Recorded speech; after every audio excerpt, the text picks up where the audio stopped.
I just want to tell you, I finally started to get around to looking at this book last night.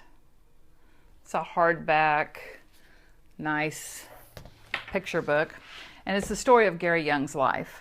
And I've heard him talk several times about his story and how he started out, and I've read little bits and pieces here and there, but I had never read exactly or heard like the details of exactly what happened to him. I mean, the injuries that he had. And I read them last night in this book as I started it, and it's incredible. I mean, it's inspirational and it's encouraging, and I just want to tell you, I want to read some of this to you. So let me just tell you real quick. He started out, he was the second oldest of 6 children. He lived in the northern part of, I think it was it Idaho? Well, it was way up north. And they lived in a little log cabin that was like 16 by 20 feet with a dirt floor until he was 4 years old. And, his father was a rancher and a hunter, and they just ate what they caught. And so then when he was 4, his father built a bigger house, a 30 by 30 4-room house, still no electricity, no water or anything like that. And he lived in that house until, well, I can't remember if it was 16 or if it was 18. When he was 18, his dream was to homestead in Canada. And I'm talking about like the Cherokee Strip Run here in Oklahoma. I mean, so he goes up there at 18 with his car and just loaded down and gets 320 acres, and he starts a logging business. He gets his car up there, comes back, gets his horse and some other things, and goes back up there and to homestead and build a cabin and start a life. And so he starts this logging business on this, huge acreage that he has at 18. Well, and it was going well, I guess. And at 24 is when he had his accident and a tree fell on him. And I just want to read this to you. It's amazing. At 24 years of age, on February 8th, 1973, so that means he's 69 right now, Gary suffered a very severe logging accident when a cut tree sheared off and hit him in the head, resulting in 3 open skull fractures, a ruptured spinal cord in 3 places that was classified as an incomplete break, 11 ruptured discs, 16 broken and or crushed vertebrae, a broken pelvis, the right scapula broken in 9 pieces, a severed brachial plexus, and 19 broken bones, which included all of his ribs on the right side and several on the left side. Is that incredible? Suffering with intense pain with the use of only his left arm, he was confined to a wheelchair with a medical prognosis that he would never walk again. His life was one of 13 drugs, including morphine and an antidepressant, and a world that seemed dark and hopeless with no light at the end of any tunnel. After 2 failed attempts at suicide, he sunk into an even deeper state of depression. He had no insurance and slowly lost everything: his logging equipment, his ranch, his livestock. His wife took the children and left him, unable to cope with his current condition and the burden of the future. In his 3rd attempt, he decided to fast himself to death. It was the only way out. No one could rescue him or force him to eat. But after 253 days of only drinking water and lemon juice, the most unexpected happened. He felt movement in his right toe. The doctors explained it as one of those unexpected medical phenomena. They suspected that because of his fasting, his body did not get the needed nutrients necessary to manufacture scar tissue, enabling some nerve endings to reroute and reconnect, which was the beginning of many years of intense pain in his struggle to walk again. So he reconciled himself to living this life of misery and hopelessness, and to finding a new path of life where he could survive. So then he stopped all medication to clear his mind. Hey, Pam. and began experimenting with different modalities and many avenues of study. He had to do something different. The traditional was not going to work. He attended a community college, going to massage school, running his own health food store, grew in his knowledge of herbs and natural healing.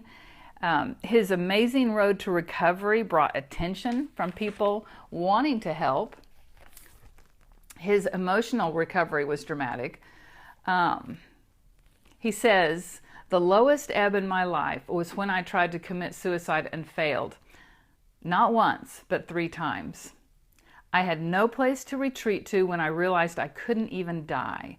Never before had I felt so disconnected from God, my family, and the world. I felt so rejected and was sure that God hated me because he wouldn't even let me die.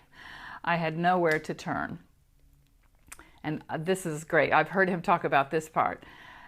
"Had it not been for my father, who came to my hospital room and, shaking his finger at me, told me to grow up, quit feeling sorry for myself, accept the hand I was dealt, and figure out a way to get on with life, I might have continued to wallow in self-pity, depression, and eventually succeed in ending my life. But my father knew my temperament, and he pushed the right buttons, called tough love. After speaking those words in a tone of disgust and anger, he turned and walked out and never came to visit me again." Wow. "He made me so angry as he walked down the hall, never looking back, while I was bawling and crying out to him. That's easy for you to say. You don't know what it's like to be paralyzed and in constant pain with no drugs that help. If it's the last thing I do, I will get out of this bed and I will walk and ride my horse again." Wow. When he finally got out of the hospital, went home, he found his family was on welfare, which sent him in a deeper depression. And, it just goes on. And I guess his wife must have left him after that. But I was, wow. I mean, I knew about the suicide part, but those injuries, and if you just joined, go back and listen to the first part where I list all of the injuries he had. I mean, my goodness. And, it was a 13-year road back to health for him. But that's what started him. He became a naturopath doctor. He ended up having a clinic where he was a naturopath doctor in Baja California, in Mexico, because, some of those things can only be done outside the United States. That's why Young Living has a clinic in Ecuador where lots of people go if they're really sick or if they just need to be refreshed and rejuvenated.